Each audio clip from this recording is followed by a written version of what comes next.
Hello everybody, how are you guys? I hope you guys are all good.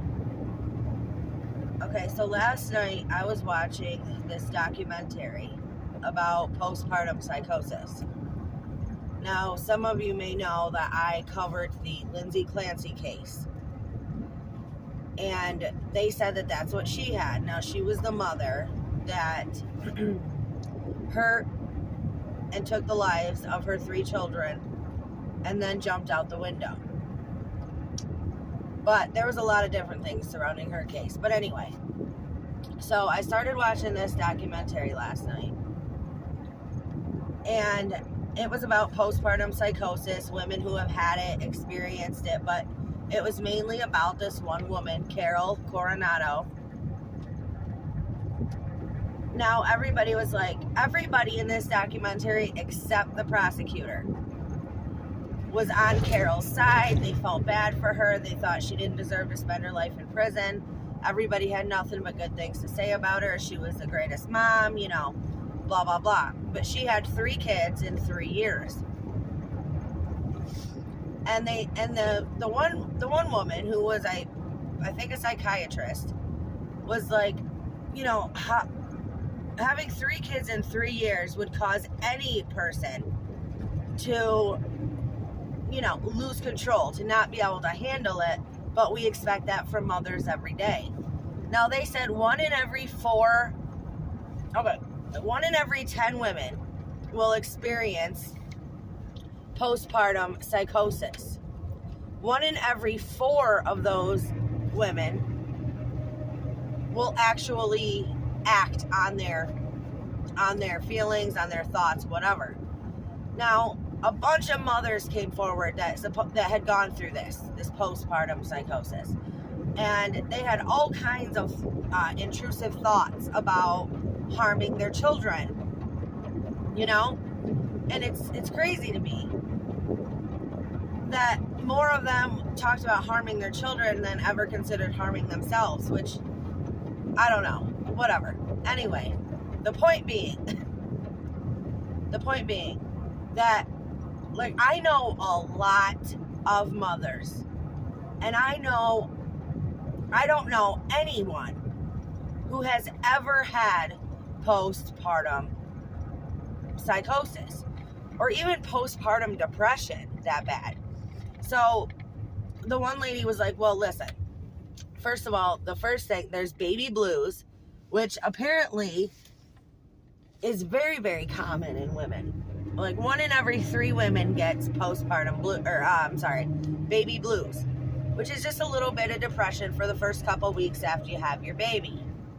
Some women experience postpartum depression, which is another separate issue.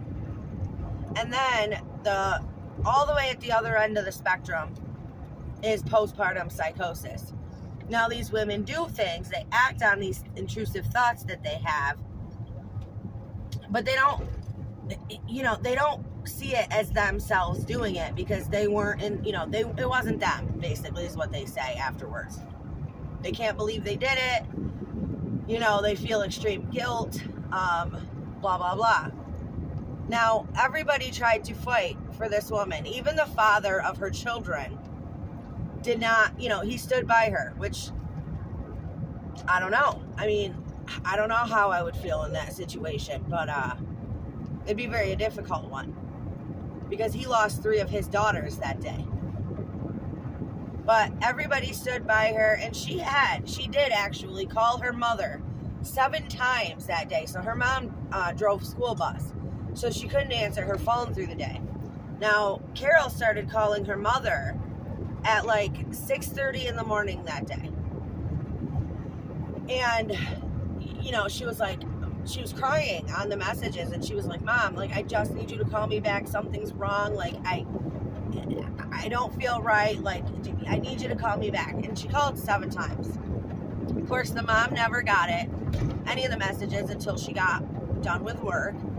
And then she immediately went over there and found her daughter and her 3 past grandchildren.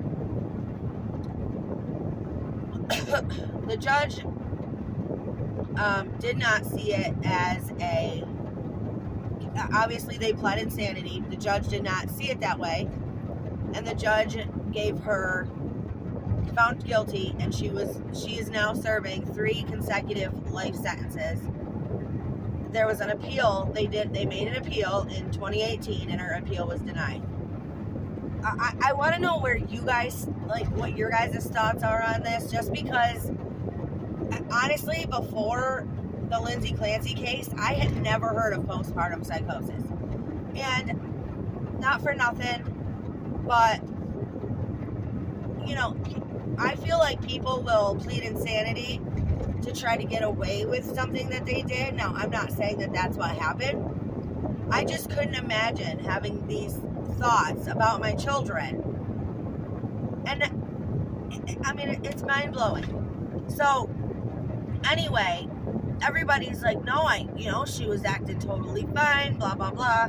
And now that they're all like, well, I've learned more about postpartum psychosis, and looking back, yeah, I seen the signs. There were signs, and nobody did anything about them. And as a matter of fact, her mother, Carol's mother, said that she had postpartum psychosis when she had Carol, but she never acted on it. So it's crazy to me that her husband saw some signs, her friends saw some signs, her neighbors saw some signs, her mother saw some signs, and nobody got this woman help. I mean, that's crazy to me. But I definitely want to hear your guys' thoughts and where you stand on postpartum psychosis. Do you believe it? Do you not believe it? And do you know anybody who's ever experienced it? Have you yourself ever experienced it?